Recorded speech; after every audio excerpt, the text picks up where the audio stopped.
Welcome to Democracy Now!, democracynow.org, The War and Peace Report. I'm Amy Goodman.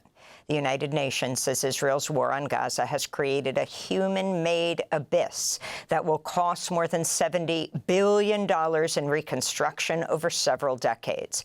According to the UN report, from 2023 to 2024, Gaza's economy contracted by 87%, leaving a gross domestic product per capita at $161, among the lowest in the world.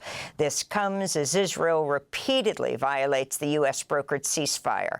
At least 342 Palestinians have been killed since the start of the truce on October 10th.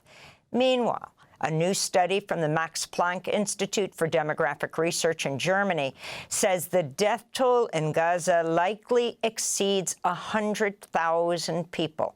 That's higher than the Palestinian Health Ministry's count of 69,733 people killed by Israel.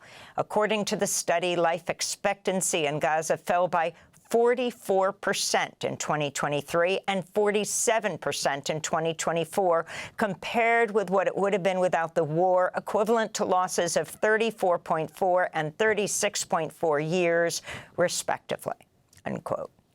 Meanwhile, Israel says it's received another set of human remains from Hamas and Gaza, but it's still not clear if they belong to one of the three remaining hostages. This comes as aid agencies are warning the rainy winter months in Gaza are worsening the humanitarian situation as officials are scrambling to mitigate the flooding.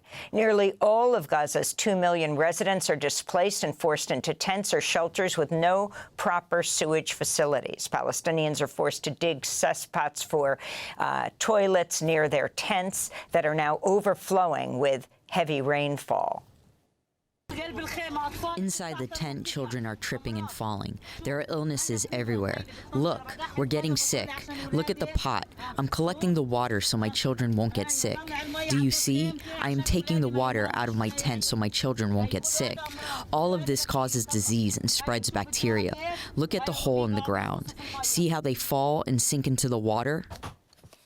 In the occupied West Bank, human rights groups are calling on Israel to release Palestinian journalist and activist Ayman Ghraib after he was arrested on November 17th and held incommunicado for days. Israel now plans to hold him under administrative detention without charge or trial. He was reportedly hospitalized after he was transferred from Israeli military custody to the prison system, raising fears he was subjected to torture like many other Palestinian prisoners. Brazil's former far-right president, Jair Bolsonaro, has started serving his 27-year and 3-month prison sentence for plotting a coup against Brazil's current president, Luiz Inácio Lula da Silva. During his hearing on Sunday, Bolsonaro blamed medicine-induced paranoia that led him to tamper with his ankle monitor while he was under house arrest. Back in September, the Brazilian Supreme Court convicted Bolsonaro and his allies of trying to overturn the results of the 2022 election and assassinate President Lula before he took office. A week after Lula was sworn in, thousands of Bolsonaro supporters stormed government buildings in the capital, Brasilia. About 1,500 people were arrested. President Trump said he's sending his envoy, Steve Witkoff, to Moscow next week to meet with Russian President Vladimir Putin. This comes as Bloomberg published the transcript of an October 14th phone call in which Witkoff appeared to advise Yuri Yushakov, Putin's foreign policy advisor, on how to appeal to President Trump, saying, quote, "Congratulate the president on this achievement and that you respect that he's a man of peace," unquote. Witkoff also suggested Putin call Trump ahead of the White House visit by Ukrainian President Volodymyr Zelensky, a conversation that allowed Putin to persuade Trump against giving Kyiv Tomahawk cruise missiles. Trump followed Putin's advice and revoked the author of the missiles to Ukraine when he met with Zelensky in the White House. The leaked call comes just days after the U.S. presented a 28-point peace plan to end the war in Ukraine, largely reflecting Russian positions. Louisiana's Surgeon General, Dr. Ralph Abraham, a skeptic of COVID-19 vaccines who halted the state's mass inoculation campaign, has been tapped to serve as second-in-command at the Centers for Disease and Control and Prevention. Dr. Abraham has been a vocal supporter of Health Secretary Robert F. Kennedy, Jr., and has said he would support investigating the debunked link between vaccines and autism. Soon after he was named Louisiana's Surgeon General last year, Dr. Abraham banned all vaccine promotion and events by the state's health department. Later that year, Louisiana recorded the worst outbreak of whooping cough in Louisiana in 35 years. In the Louisiana state legislature, Dr. Abraham backed a bill banning fluoride in public water systems and another bill pushing ivermectin to treat COVID, which has been widely discredited. Dr. Nirav Shah, who served in the CDC under the Biden administration, said Dr. Abraham, quote, gives Secretary Kennedy some scientific and medical cover for their odious and unscientific beliefs, unquote. The FBI is investigating the 6 congressional Democrats who filmed a video message urging members of the military to refuse to carry out unlawful orders by the Trump administration. In a joint statement, Democratic Congress members Jason Crow of Colorado, Maggie Goodlander of New Hampshire, as well as Chris Deluzio and Chrissy Houlihan of Pennsylvania wrote, quote, President Trump's using the FBI as a tool to intimidate and harass members of Congress. Yesterday, the FBI contacted the House and Senate sergeants at arms, requesting interviews. No amount of intimidation or harassment will ever stop us from doing our jobs and honoring our Constitution, they said. Separately, the Pentagon announced it'll investigate Democratic Senator Mark Kelly of Arizona, who was also featured in the video for, quote, serious allegations of misconduct, unquote. Senator Kelly, a former Navy pilot, could be recalled to active duty for a possible court-martial. Senator Kelly is a former astronaut who spent 50 days in space and is married to Gabby Giffords, who was shot in the head in a mass shooting in Tucson in 2011. An Iranian academic at the University of Oklahoma has been released from an ICE jail 3 days after he was taken into custody by federal authorities at an airport in Oklahoma City. Vahid Abedini was flying back after attending a Middle East Studies Association conference in Washington, D.C. He's an assistant professor in Iranian studies and has an H-1B visa to work in the United States. It's unclear why he was detained. The Trump administration has been known to target international students and scholars as part of its immigration crackdown. Thousands of immigrants could be eligible to bond hearings after a federal judge in California ruled U.S. authorities cannot indefinitely detain them. U.S. District Judge Sunshine Sykes said Trump's denial of bond hearings is illegal. Her ruling will have a nationwide impact for immigrants who are subjected to the mandatory detention policy while they fight their cases in court. In related news, the Justice Department has admitted it was Homeland Security Secretary Kristi Noem who made the decision to deport a group of Venezuelan men to the notorious Secat megaprison complex in El Salvador, ignoring a judge's order to keep them in custody in the United States. The disclosure came in response to demands by U.S. District Judge James Boasberg that the Trump administration name the officials involved in the controversial removal operation as he's resumed a criminal contempt inquiry into whether Trump officials violated his March order to halt the deportation flights of Venezuelan immigrants to El Salvador. Among those who reportedly advised Noem to ignore Boasberg's orders were Deputy Attorney General Todd Blanche, President Trump's former private attorney, and then Principal Associate Deputy Attorney General Emile Beauvais. During her visit to Secat in March, Noem posed in front of an overcrowded cell of detained men. They were shirtless, lined up behind her.